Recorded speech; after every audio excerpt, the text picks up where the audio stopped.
माननीय सभासदों, आदरणीय अध्यक्ष महोदय जी आ रही हैं, सभी कृपया खड़े हो जाएं।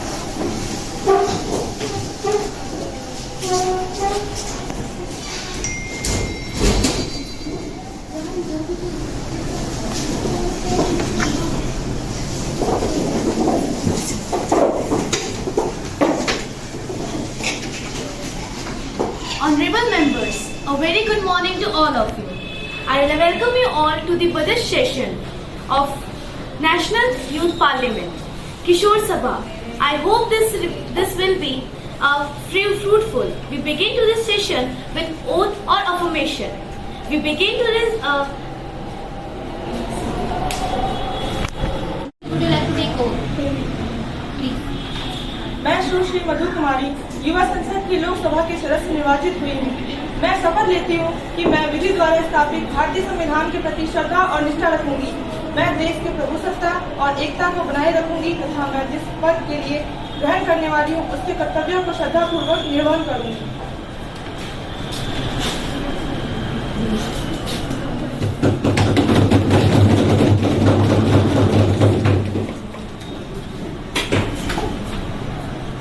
Ms. Jyoti Kumari. Madam, would you like to take oath or affirmation? In which language would you like to take oath? I will take oath in English language. Please. I, Jyoti Kumari, having been elected a member of lower house of the Youth Parliament, do swear in name of God that I will bear true faith and allegiance to the Constitution of India as by law established, that I will uphold the sovereignty and integrity of India, and that I will faithfully discharge the duty upon which I am about to enter.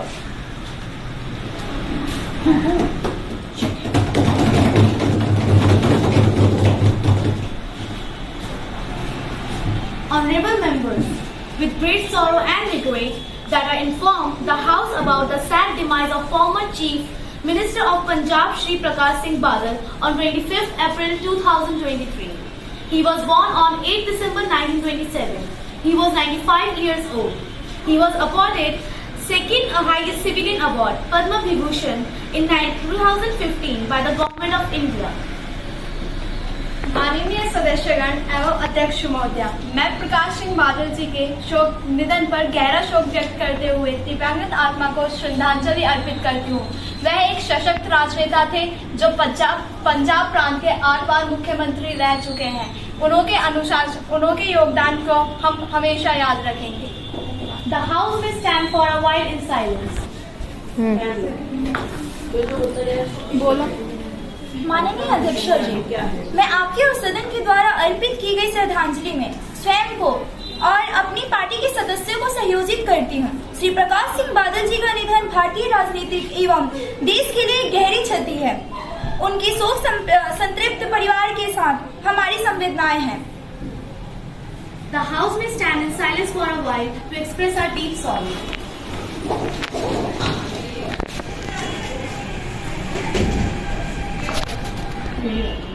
Prime Minister, introduce new ministers. माननीय अध्यक्ष महोदय एवं मेरे प्रिय साथीगणों, मैं आपके और आपके माध्यम से अपने नए साथियों का संसद में परिचय करवाना चाहती हूँ। सविता कुमारी, जल संसाधन, नदी विकास एवं गंगा संरक्षण मंत्री। Enrollment is higher education in India has shot up.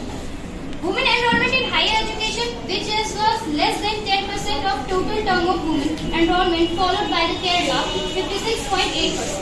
मैं सदन में बैठे अपने साथियों को एक और घटना पे आकर्षित करना चाहूंगी, जहां मैं पहले किसी व्यक्ति या महिला से मिलती थी तो उनका ये खतर होता था कि भारत सरकार तो उन्हें कब्बा बुला चुकी है, क्योंकि ना ही उनके पास रोजगार है और ना ही उच्च शिक्षा।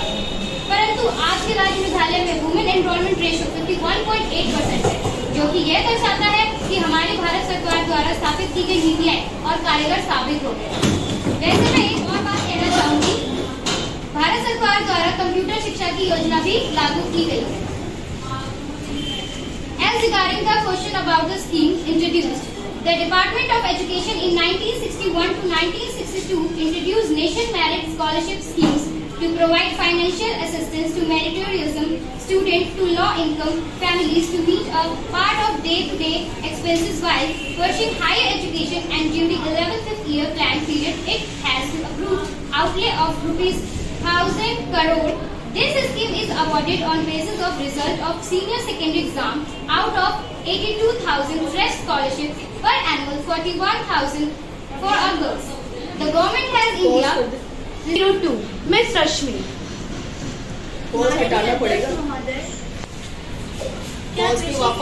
यस मैम कर दिया। माननीय अध्यक्ष महोदय, क्या कृषि एवं खाद्य मंत्री जी यह बताने में कष्ट करेंगे कि सीजन 2023-24 के लिए रबी की फसलों का MSP कितना सुनिश्चित किया गया है? सरकार को इसका कितना रिटर्न मिलेगा? Agriculture, please. Yes, sir. Government has increased the MSP of Rabi crops of marketing season for 2023 to 2024 to ensure the remunerative prices to the growers for their produce. The absolute highest price held for in the MSP has been increased. Approved for lentil at ₹500 per quintal, followed by rapeseed and mustard at ₹400 per quintal. For safflower at ₹209 per quintal has been approved. For wheat, gram and barley, an increase of 110 rupees per quintal, ₹100 per quintal respectively has been approved. Any supplementary question? Yes madam. मंत्री जी, कृपया यह बताएं कि क्या बकाये की कीमतों में फसलों की लागत कीमतें शामिल हैं? कृपया बताएं इसमें कौन कौन सी लागत कीमतें शामिल हैं? Answer please, Agriculture. Yes, madam. Its price includes all paid out costs such as those incurred on account of hired human labor, those incurred on the account of hired human labor, bullock labor, machine labor, rent paid for lease in land, expensive incurred of use of material inputs like seed, fertilizers, manure, and use of material inputs like seeds and manure, irrigation charges, depreciation on implements, and for building interest on working capital, diesel, electricity for operations of pump set, etc. expenses. The government priority is at increasing 403 Ritu Sharma. माननीय अध्यक्ष महोदय, मेरा प्रश्न स्वच्छ भारत अभियान से संबंधित है। स्वच्छ भारत अभियान को प्रारंभ हुए 8 साल हो चुके हैं। स्वच्छ भारत अभियान जिन उद्देश्य को लेकर शुरू किया गया था, क्या वह उद्देश्य प्राप्त हुए हैं? क्या यह कहाँ तक सफल हुआ है? स्वच्छ भारत अभियान की कामयाबी के विषय में भी बताइए। Minister of Health, please answer. माननीय अध्यक्ष महोदय, इस प्रश्न के संदर्भ में मैं ये कहना चाहूंगी कि ये बात बिल्कुल सत्य है कि स्वच्छ भारत अभियान को शुरू हुए 8 वर्ष बीत चुके हैं। अब हम ये कह सकते हैं कि देश में स्वच्छता जन आंदोलन अब स्वायत्त है, जिसे राज्य और जिला स्तर पर नागरिकों, युवाओं, विशेष रूप से महिलाओं का भरपूर समर्थन मिला है। स्वच्छता जन आंदोलन एक प्रमुख स्तंभ के रूप में सामने आया है। इस अभियान के तहत शहरी भारत खुले में शौच से मुक्त हो चुका है। सभी 4715 शहरी स्थानीय निकाय पूरी तरह ओपन डेफिकेशन फ्री हैं। इसके साथ ही 97% वार्डों में 100% डोर टू डोर कचरा संग्रहण और देश के सभी स्थानीय निकायों के लगभग 90% वार्डों में नागरिक ही कचरे के स्रोतों को अलग अलग कर रहे हैं। अभियान के दूसरे चरण में 1 अक्टूबर 2021 को स्वच्छ भारत मिशन शहरी 2.0 यानी SPMU 2.0 की नींव रखी गई थी, जिसके तहत शहरों की सॉलिड वेस्ट मैनेजमेंट के जरिए कचरा मुक्त बनाने पर जोर दिया गया था। SPMU जन भागीदारी के सिद्धांत को स्थापित करने वाला पहला ऐसा महत्वाकांक्षी अभियान है जो बड़े पैमाने पर रोजगार के अवसर भी प्रदान कर रहा है।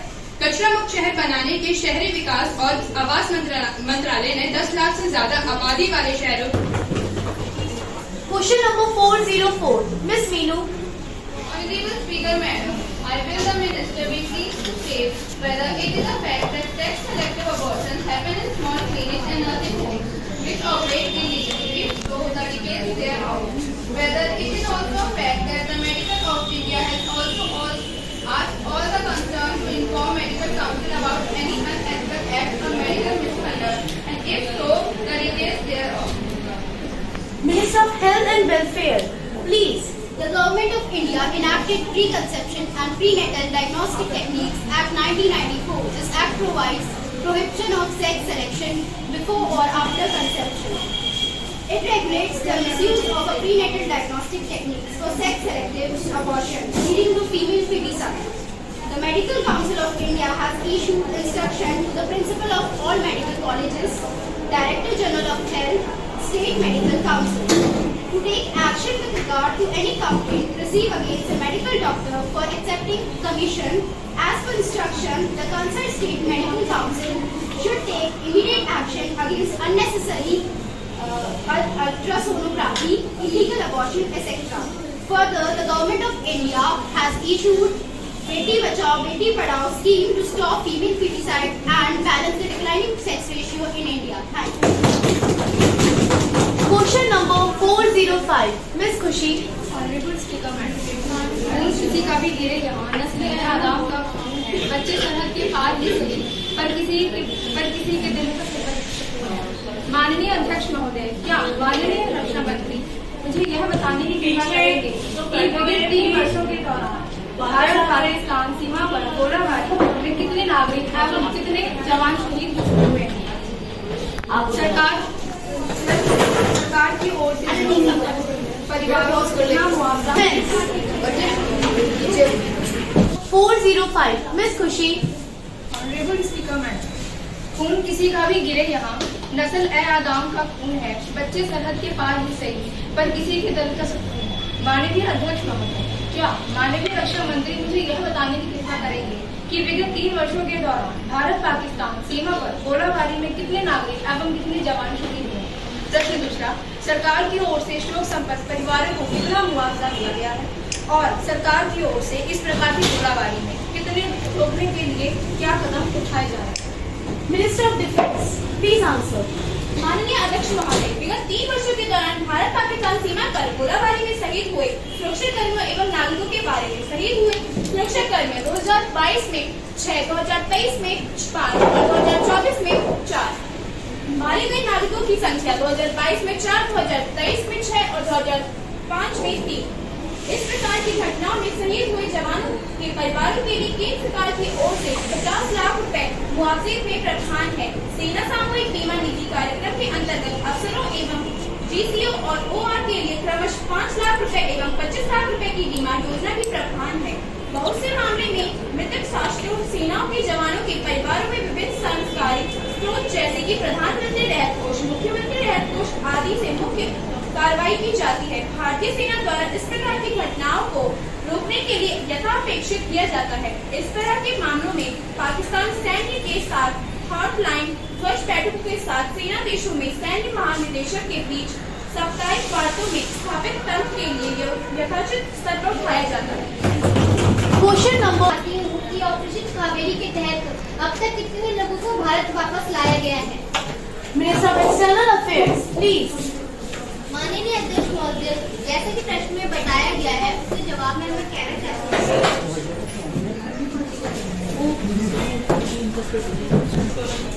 Question number 406, Miss कावेरी के तहत अब तक कितने लोगों को भारत वापस लाया गया है?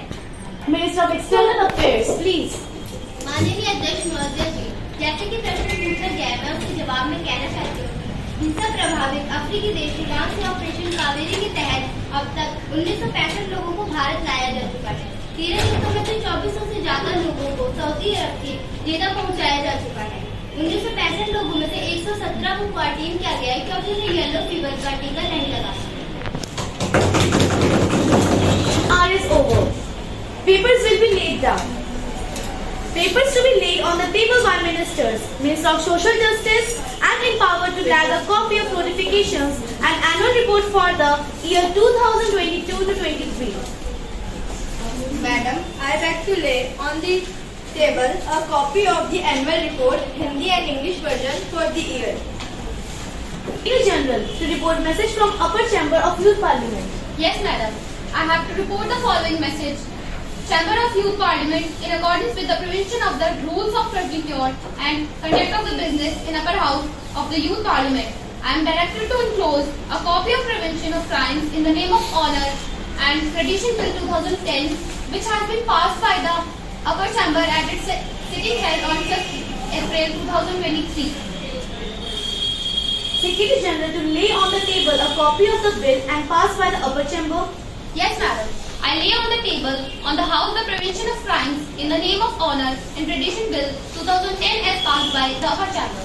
Honorable members, I have to make an important announcement. On my own behalf and on behalf of the honorable members of the House, I have great pleasure in extending our warm and hearty welcome to the honorable members of Nepal Parliament delegation who are on visit to India as our honored guests. The honorable members of the delegation are Siddharth Koirala, Prachi Bhatt. They are now sitting in the special box. We with them a happy, comfortable stay in our country.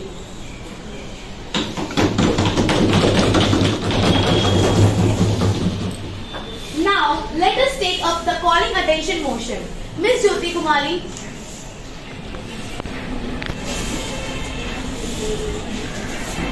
Honorable Madam, I would like to call the attention of the Minister of Information and Broadcasting to the dramatic development in which Central Board of Film Certification Chief and 8 other members quit sitting political interference and coercion. The Chief has stated total interference on every way, film, big and small.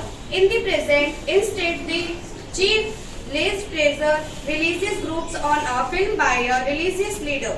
The Constitution of India guarantees freedom of speech and expression under Article 19(1), and the board is an independent, autonomous statutory body incorporated under the law made by the Parliament. Then why the such fundamental rights is violated by any kind of political pressure and the alleged coercion? Maintain the decorum, please. Minister of Information and Broadcasting, please. Honorable Madam, I would like to inform that how there is no difference in the vote functioning by the government. I request the members to approach the government with concrete evidence of political interference. Now, let us take up a motion on coercive religious conversion by Leader of Opposition for a debate in the House. Leader of Opposition, please. माननीय अध्यक्ष महोदय, मैं धर्म परिवर्तन के बारे में आपसे कुछ कहना चाहती हूँ। सऊदी अरब में ईसाई गांव को धमकी दिया गया है कि वहाँ के लोगों ने अगर इस्लाम धर्म को कबूल नहीं किया तो 20,000 लोगों को मौत के घाट उतार दिया जाएगा। पाकिस्तान में हर साल 1,000 लोगों को जबरन मुसलमान बनाया जाता है और उनसे कहलाया जाता है कि मैं जन्म से हिंदू हूँ। इसमें मेरी कोई गलती नहीं है, पर मैं मुसलमान के रूप में मरना चाहूंगी। आप लोगों को इस बात के लिए चिंता करने की कोई जरूरत नहीं है, क्योंकि हमारा भारत इन कामों में बिल्कुल भी पीछे नहीं। त्रिपुरा में गिरजाघर ने आदेश दिया कि हिंदुओं की जनसंख्या को कम करने के लिए उनके बच्चों को या तो मार दिया जाए या उनका धर्म परिवर्तन किया जाए। अभी हाल ही की घटना है कि 350 गरीब मुसलमान को हिंदू बनाया गया, ये कहकर के वो घर आपसी है क्योंकि उनके पूर्वज हिंदू थे। आप लोग मुझे एक बात बताइए, आखिर अभी हाल ही घटना है कि हम लोग कितना पीछे जाएंगे? क्या अपने पूर्वज के लिए हम अपना धर्म परिवर्तन कर लेंगे? डीएनए रिसर्च बताती है कि सबसे पहला इंसान साउथ अफ्रीका में पैदा हुआ था, तो जाके कोई उससे पूछे कि उसका धर्म क्या था। क्या आप लोगों को ऐसा नहीं लगता कि हम धर्म के नाम पे खिलवाड़ कर रहे हैं, धर्म के नाम पे हैवानियत हो रहा है, बंदूक की नोक पर धर्म परिवर्तन कराया जा रहा है? माननीय प्रधानमंत्री जी अब कहाँ गए? और आपके कानून, और अगर धार्मिक स्वतंत्रता को बचाने के लिए यह कानून कम करते हैं तो और बना दो कानून। लेकिन मोहतरमा, कानून बनाने से कुछ नहीं होता, उन कानूनों को लागू भी करना पड़ता है। आप लोग चाहते हैं कि हम लोग आपका विकास में साथ दें और धर्म के नाम पर हो रहे इस कत्लेआम को नजरअंदाज कर दें। नजरअंदाज करना तो कोई आप लोगों से सीखे। हमें ऐसे विकास की कोई जरूरत नहीं है जहां इंसान की जान की कोई कीमत नहीं होती है। शायद आप लोग भूल गए हैं कि मैं आपको याद दिलाना चाहती हूँ कि महात्मा गांधी ने कहा था कि भारत को आगे बढ़ाने के लिए किसी आध्यात्मिक परिवर्तन की जरूरत नहीं है, धर्म के नाम पर हो रहे इस कत्लेआम को रोकिए। अंत में मैं बस आपसे इतना कहना चाहती हूँ कि भला बुरा न कोई रूप से कहता है कि दृष्ट भी स्वयं दोष गुण दिखलाता है। कोई कमल की कली देखता है कीचड़ में, किसी को तो चांद में भी दाग नजर आता है। मिस कशिश भटनागर। माननीय अध्यक्ष महोदय, मैं कशिश भटनागर माननीय सभासदों का ध्यान हाल ही में हुई घटनाओं को मद्देनजर रखते हुए भारतीय व्यवस्था पर तर्क करते हुए इस प्रकार आकर्षित करना चाहूंगी। ठहरो, कहने वाले भारत को भारत रहने दो। यदि भला चाहते हो तो अपनी गंगा को सीधा बहने दो। मैं ये बताना चाहूंगी कि यह बलपूर्वक धर्म परिवर्तन को कोई बात नहीं है। यह प्राचीन समय से ही चला आ रहा है। टीपू सुल्तान के समय 18वीं शताब्दी में 4 लाख लोगों का बलपूर्वक धर्म परिवर्तन कराया गया था तथा हिंदुस्तानी पाकिस्तानी के बंटवारे के समय जब हिंदू नरसंहार हुआ तब भी हजारों हिंदुओं का बलपूर्वक नरसंहार हुआ। इस्लाम में परिवर्तन कराया गया था। 20वीं शताब्दी में भी हजारों कश्मीरियों को बलपूर्वक इस्लाम में परिवर्तन किया गया था। अब हाल ही में यूपी में 120 इस्लाम परिवारों का चेन्नई में 11 दलित ईसाई परिवारों का जबरन धर्म परिवर्तन कराया गया था। इस पर मैं ये कहना चाहूंगी आपसे, क्या आपको नहीं लगता कि सच में हमें नए कानून की आवश्यकता है? या सच में हमें कानून की आवश्यकता है? इस महामारी को रोकने के लिए क्या जो कानून आप लोगों ने बनाए हैं वह काफी हैं, या ये कहें कि ये भी अधिक है? अंत में मैं ये कहना चाहूंगी कि कत्लेआम हो रहे हैं गौतम बुद्ध के देश में, अपराधी यहाँ ढूंढते हैं साधुओं के वेश में, शरहद पर सेकते हैं राजनीति की रोटियां। कितना पतन हो गया गांधी तेरे देश में, कितना पतन हो गया ऋषिवर तेरे देश में।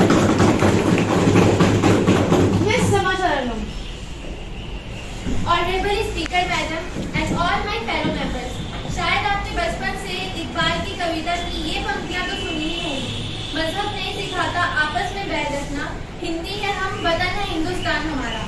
मैं इस बात से इत्तेफाक रखती हूँ कि all religions are equal and they should be respected equally. My fellow members were regularly saying that a particular religion is good or bad. I want to ask that from where you came to know about religion, because in Hindu mythology there is no such concept like religion, but yes, there is a term named Panth, which means the way of rightness, and to debate on religion only shows our narrow-minded thinking. As we know, our Hindu religion is so liberal that anyone, anytime can pray to any god. As we are Hindu, when we visit Ajmer, we do all the traditions in Dargah while praying to Allah. But have you ever seen any Muslim or Christian to came to our mandir? Have you? It is a big number. As my fellow member is talking about past, then let me correct you, madam. Our past generation, which convert themselves into Muslim, they were recognized by the term Aryavrata. And what's wrong? If people want to came back and reattach with their roots, as NRIs move to foreign country because they are not satisfied with their particular job, then what's wrong if people think the same about religion? If you are grooming us that we are forcing someone, then let me tell you that who are we to force, or who are you to stop? They do what they want, it's their will, let them be. Or you have any proof against us, then put it forward. I think your silence speaks for itself. It is said change is the unchanging aspect of the society. From my point of view, if you have this much frustration about Hindu or Muslim, then let me remind you that our country is called by the name Hindustan, from which Hindu word came to know him. Now change the name of country. At last I will conclude it by saying that यहाँ पर राम बसता है, यहाँ रहमान बसता है, यहाँ हर काम का, हर जाति का इंसान बसता है। जो हिंदी बोलते हैं बस वही हिंदू नहीं होते, वो भी हिंदू होते हैं जिनके दिल में हिंदुस्तान है। मिस काजल खातून। माननीय अध्यक्ष महोदय, मैं सरकार से यह पूछना चाहती हूँ कि आखिर कब तक गरीब आदमी के हालात उसे धर्म परिवर्तन करने को मजबूर करते रहेंगे? आखिर कब तक ये धर्म परिवर्तन सरकार चुपी करते रहेगी, और आखिर कब तक हमारे हिंदू भाई दूसरे धर्म में शामिल होते रहेंगे? Miss Jasmine. Honorable Speaker Madam, as we hear from our childhood that God is one, all these religions are just the way to worship God. Then I don't understand why there is need to form someone to believe in religion. I think my fellow members. माननीय अध्यक्ष महोदय, हमारा देश धर्मनिरपेक्ष है, फिर हमें क्यों और क्या फर्क पड़ रहा है कि कौन हिंदू है और कौन मुसलमान है? इस बात को अनदेखा किया जा रहा है कि धर्म परिवर्तन लोगों की खुद की इच्छा है। इसमें सरकार का कोई हाथ नहीं है। अंत में मैं यह कहना चाहती हूँ, ना कली चाहिए, ना सुमन चाहिए, ना गगन चाहिए, ना धरा चाहिए, ना चाहिए मंदिर या मस्जिद, हमें तो बस केवल अमन चाहिए। Miss money, please. माननीय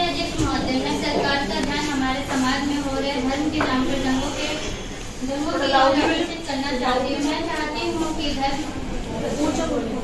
धर्म की आड़ में समाज में हो रहे दंगे फसाद हो रहे हैं, उसको बंद किया जाए। अभी हाल में फ्रांस के काश्मीर को मारा गया, उनका धर्म से क्या लेना देना था? पाकिस्तान में इतने मासूम बच्चों को मौत के घाट उतार दिया गया, उनका धर्म से क्या लेना देना था? जो लोग इनको सपोर्ट करते हैं उनका कुछ धर्म से लेना देना नहीं है। मैं एक बात और पूछना चाहूंगी कि अगर कोई इंसान हाथ जोड़कर पूजा करता है तो क्या वो हिंदू हो जाता है? कोई इंसान हाथ उठाकर दुआ मांगता है तो क्या वो मुस्लिम हो जाता है? आप मुझे बताइए, अगर मेरे पास पैसे हैं और किसी और धर्म के लोगों को मदद है तो क्या हम उनकी मदद नहीं कर सकते? नहीं महोदय जी, धर्म तो इन सब चीजों को ऊपर, धर्म तो जीने का मतलब तरीका सिखाता है बस। तो फिर क्यों जबरन थोपा जा रहा है कि तू हिंदू है, तू मुसलमान है, तू ईसाई है?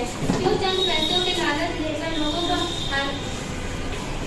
फुसलाया जा रहा है? धर्म के नाम पर लेकर और लोगों को डराया जा रहा है। कि मैं यह कहना चाहूंगी कि धर्म का चोला पहनकर अदर न बोले, धर्म का चोला पहनकर अदर न बोले, पैसों में भावनाओं को न बोले। इतना सब कुछ हो रहा है, हम किसी का न खोल रहे हैं। मैं अपने माननीय सभा सबों से यह कहना चाहूंगी कि धर्म को कर्म से जोड़े, राजनीतिक से नहीं। और सोचिए इस देश के बारे में, इसके विकास के बारे में। हम विकास की राजनीति चाहिए, धर्मार्था की नहीं। मिस उमा कुमारी। माननीय अध्यक्ष महोदय, मेरे साथी सदस्यों द्वारा पूछे गए प्रश्नों के सद्भाव में मैं कहना चाहूंगी कि भारत एक धर्मनिरपेक्ष देश है। संविधान का अनुच्छेद 25 कहता है कि हर भारतीय नागरिक अपनी इच्छा से अपना धर्म चुन सकता है और कोई भी धर्म अपना सकता है। और आईपीसी के सेक्शन 295 और 298 के अनुसार यदि किसी नागरिक को धर्म या जात के नाम पर प्रताड़ित किया जाता है तो उस पर 3 साल की सजा और भारी जुर्माने का प्रावधान है। और जहाँ तक धर्मोदान की बात है, उसके लिए समय समय पर कानून बनाए गए हैं, जैसे कि गुजरात में 2003, अरुणाचल प्रदेश में 1978, मध्य प्रदेश में 2006, हिमाचल प्रदेश में 2007 में धर्म के परिवर्तन से संबंधित में अगर और कानून बनाने की आवश्यकता पड़े तो और कानून भी बन जाएंगे। मैं अपने साथी सदस्यों को बताना चाहूँगी कि सरकार के पास धर्म के अलावा और भी है, जैसे उड़ीसा के कालाहाड़ी में भूखमरी के हुए मृत्यु और किसानों द्वारा की जाने वाली आत्महत्या है। बेहतर होगा कि हम इन मुद्दों की तरफ ज्यादा ध्यान ना दें। अगर आप विकास चाहते हैं तो धर्म के नाम पर समय बर्बाद न करके विकास के लिए तकनीकी कैसे उपलब्ध कराई जाए, इस पर विचार विमर्श करें। कैसे हम अपने विकासशील देश को विकसित देश बना सकते हैं। और अगर आपको देश के विकास की इतनी ही चिंता है तो धर्म के नाम पर बांटने के बजाय ये मुद्दे उठाए कि देश की प्रगति के मार्ग पर कैसे आगे। Miss Sonam please. माननीय अध्यक्ष महोदय, सबसे पहले तो मैं आपका ध्यान हाल ही की कुछ घटनाओं पर दिलाना चाहूंगी कि आज भी कुछ पिछड़े इलाकों में लोगों की गरीबी का फायदा उठाकर उस जबरन धर्म परिवर्तन पर मजबूर किया जाता है कि इस्लाम धर्म अपनाने पर 5 लाख रुपए और जमीन का कुछ टुकड़ा दिया जाएगा और ईसाई धर्म अपनाने पर 2 लाख रुपए दिए जाएंगे। इस रेस में हिंदुओं ने सबको पछाड़ दिया। कहते हैं हिंदू धर्म अपनाओ और बीपीएल राशन कार्ड पाओ। तो अब क्या हमारी सरकार हिंदू धर्म अपनाने पर बीपीएल राशन कार्ड दिलाएगी? दूसरा अहम मुद्दा, लव जिहाद का हिंदू धर्म लड़की से शादी कर उन्हें इस्लाम धर्म अपनाने पर मजबूर करो और 8-10 बच्चे पैदा करो। अरे भाई, भारत की जनसंख्या तो पहले ही ऊंचाइयों पर है, अब क्या भविष्य में पांव रखने की जगह भी दोगे या नहीं? जी हाँ, ऐसा ही एक मुद्दा तारा का है जिसमें टॉर्चर है, जबरन धर्म परिवर्तन कर तारा को सारा बनाने की साजिश है। वो तारा जो शादी के 1.25 महीने बाद ही इंसाफ के लिए थाने की चौखट के लिए चढ़ गई। ऐसे ही ना जाने कितनी तारा जबरन धर्म परिवर्तन की शिकार है। अब उनकी पुकार अंधेरे में गुम हो जाती है। लगता है कानून की देवी की आंखों पर बंदी पट्टी सरकार ने अपनी आंखों पर बांध ली है। इसलिए मेरी सरकार से सिर्फ इतनी ही गुजारिश है कि इस पट्टी को हटाएं और ऐसे कड़े नियम बनाएं कि फिर कोई रकीबुल हस्न किसी तारा को प्रताड़ित ना कर सके और नहीं कोई पंडित मौलवी या पादरी जबरन किसी धर्म का परिवर्तन करा सके। Miss Afreen please. माननीय अध्यक्ष महोदय, मैं आप सभी से कहना चाहती हूँ कि यदि विमर्शकारों को लगता है कि सरकार धर्मांतरण के मुद्दे पे कुछ नहीं करती तो मैं उन्हें बता दूं कि सरकार संविधान के पद के अनुसार काम करती है, खुद सरकार का संविधान के ऊपर नहीं। अगर आपको भी लगता है कि ये औरंगजेब का समय है तो शासनकाल वाला कुछ भी कर सकता है, तो आप वर्तमान में आइए और इस बात को समझने की यह काम कानून के मर्जी होता है। संविधान हमें अधिकार देता है कि हम स्वेच्छा के किसी भी धर्म का अनुसरण कर सकते हैं और कोई धारणाकरण के लिए मजबूर नहीं कर सकता।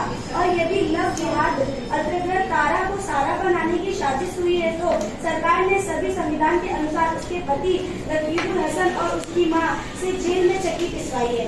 और नए कानून लाने की बात पर स्पष्ट कर दूं कि भारत का संविधान सबसे लंबा है और इसमें हर तरह के कानून मौजूद है। यदि इस बात का भी आपको ज्ञान नहीं है तो कृपया अपने ज्ञान को बढ़ाने में दिशा कार्य आरम्भ करें। और सरकार किसी का धर्म परिवर्तन कराने के लिए लालच तो नहीं देती, और यदि सरकार का नाम नहीं किया जा रहा है तो यह बहुत गलत है। और सरकार का ऐसे ग्रहण नहीं है। षड्यंत्रकारों के खिलाफ कार्यवाही जरूर होगी और सरकार विश्वास दिलाती है कि यदि किसी के अधिकार का हनन हुआ है तो इस मुद्दे पर विचार हर तरह के उचित कदम उठाए गुनाहगारों को सजा दिलाई जाएगी। और मैं कहना चाहूंगी कि विपक्ष यहाँ लड़ने की बजाय सरकार का साथ दे तो बेहतर होगा और धन राजधानी को मिलाकर सरकार का प्रधान करना बंद करे, क्योंकि ये देश आपका भी है और इसके उन्नति में सरकार का साथ दे। Now, bill to be introduced. Honorable Minister of Law to introduce bill. Home Minister, please. Respected Madam, I introduce the bill. Speaker, I would like to move the Police Force Bill 2015 and act to consolidate and amend the law relating to the establishment, regulation, powers and duties of the police service and for matters connected therewith and incidental thereto. Madam, the very foundation of our nation is based on rule of law of all the three organs of governance. Law is held to be supreme and most powerful, be it the executive, the legislature or the judiciary. No one is held above the law made in the constitution of our country, while judiciary acts as the watchdog of our rule of law. It is the police force which is the guardian of law and order in the society.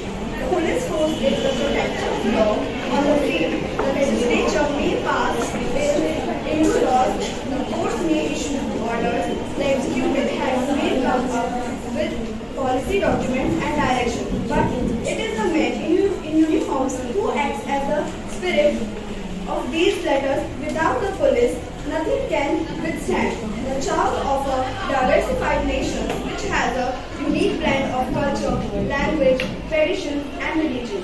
Like of ours, it is the constitutional obligation of the state to provide an impartial and efficient police service and empower it in such a manner so that it functions as an efficient, effective, people-friendly and responsive agency. The question is that the leave be granted to introduce a bill further to amend the Motor Vehicle Act. Those who are in favor will please say A. Those who are against it, please say no. I think the A's have it. The A's have it. The A's have it. Leave it granted. Home Minister, please. I request the House to pass the bill. Now the House will take up consideration of Police Force Bill 2015. Home Minister, please.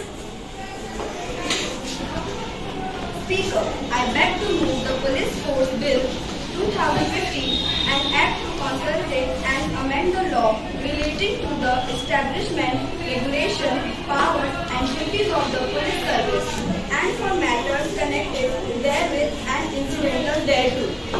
Madam, the very foundation of our nation is based on rule of law of all the three organs of government. Law is held to be supreme and most powerful, be it the executive, the legislature or the judiciary. No one is held above the law laid down in the constitution of our country, while judiciary acts as the watchdog of rule of law. It is the police force which is the guardian of law and order in the society. I am confident that all honorable members of this House, irrespective of party affiliation, believe in the fact that the police force of our country is in a dire need to be reformed, and therefore will be welcome the bill wholeheartedly, and through it will help to raise the standard of our police force, a kind to that the developing nation. With these words, I now move to the Police Force Bill 2015 be taken into consideration. Motion moved that the bill relating to the establishment, regulation, power and duties of the police service and for matter connected therewith and incidental thereto to be taken into consideration. Honorable members, what are your remarks on this bill? Yes, अन्य कोई सदस्यगण? Honorable Minister of Home Minister, please. I request the House to pass the bill. The question is that the bill to be considered and amend the law relating to be established, regulated powers and duties of the police service and for matters connecting therewith and incidental thereto be taken into consideration. Those who are in favor will say aye. Those who are against it will say no. The majority says is that the bill to be considered and amend the law relating to establishment, regulation, powers and duties of the police service and for matters connected therewith and incidental thereto be taken into consideration. Those who are in favor will say aye. Aye. No अभी नहीं बोलोगे, जब आपसे कहा गया इतना ही बोला। Those who are in favor will say aye. हाथ नहीं उठाना है, बस आए Those who are in favor will say aye. Aye. Those who are against it say no. No. I think the ayes have it. Ayes have it. Ayes have it. The motion is adopted. Law Minister, please. Yes, madam. I move the bill be passed. Motion moved that the bill is passed. Those who are in favor will please say aye. Aye. Those who are against it will say no. No. I think the ayes have it. The ayes have it. The ayes have it. The bill is passed in the House. The House is adjourned to meet at 11 a.m. tomorrow.